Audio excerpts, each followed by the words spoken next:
bien tu veux que je parle au chef de l'armée pour que ta sécurité soit garantie? Parce que tout le bien que tu nous fais, il faut que je t'offre quelque chose. Il faut que je marque ici mon adhésion, mon passage, pour dire que le bienfait n'est jamais perdu.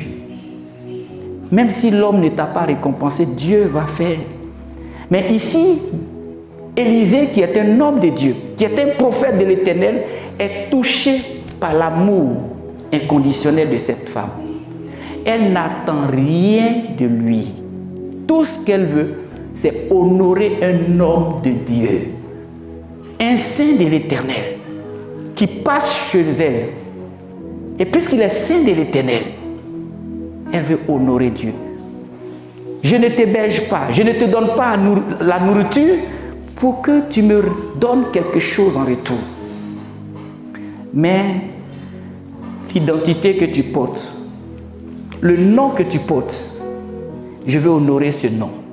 La crainte de Dieu a poussé cette femme à agir avec plein d'amour en faveur d'Élisée, sans toutefois demander quelque chose. C'est cela l'amour inconditionnel. La preuve en est que quand on lui a posé la question « Que peut-on faire pour toi ?»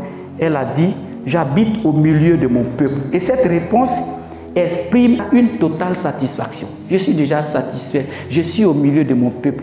Que veux-tu que tu fasses encore pour moi? Je suis chez moi-même. Je suis dans mon pays. Je suis dans mon pays.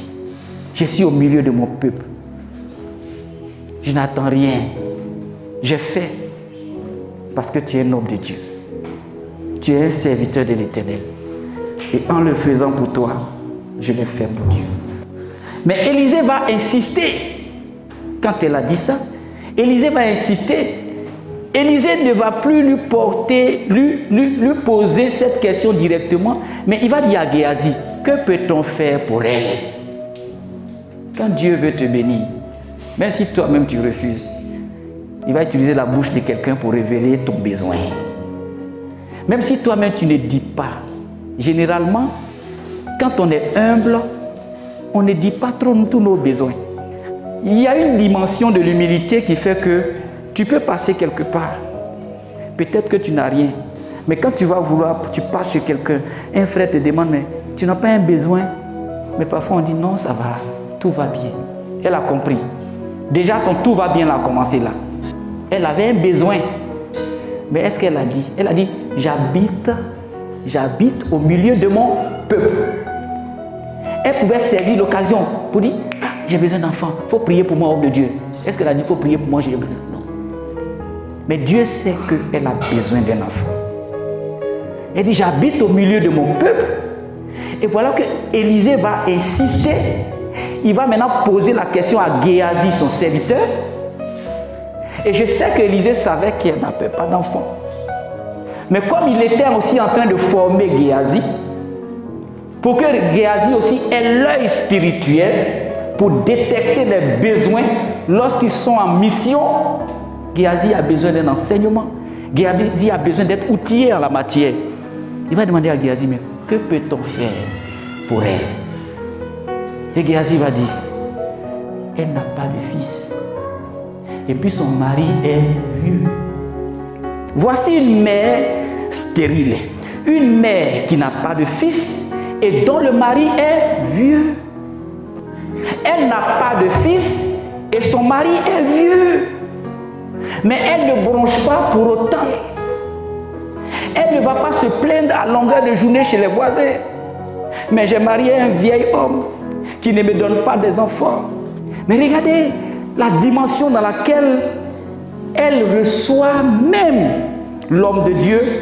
Elle a la possibilité de dire au prophète, prie pour moi rapidement, parce que j'ai besoin d'un enfant. Mais elle dit, j'habite au milieu de mon peuple. Et le prophète insiste, et c'est de la bouche de Géasi, son serviteur, que le besoin de cette dame-là sort. Peuple de Dieu, elle a sémé beaucoup d'amour, un amour inconditionnel. Et le Seigneur ne peut pas l'oublier. Et Dieu ne peut pas oublier son besoin. Même si elle ne prononce pas ça, même si elle n'appelle pas tout le village, tous ceux qui sont capables de l'aider, même si elle ne va pas dans les hôpitaux, elle n'appelle pas, venez me secourir parce que j'ai pas d'amis, j'ai pas d'enfants. Même si elle n'a pas fait ça, Dieu découvre. Elle a sémé l'amour et elle va récolter l'amour de Dieu. Ne vous y trompez pas, on ne se moque pas de Dieu. Ce qu'un homme aura sémé, il le moissonnera aussi, déclare Galates 6, verset 7. À l'écoute de la parole de Dieu. Retrouvez-nous sur nos pages Twitter, Instagram et YouTube. Que Dieu vous bénisse.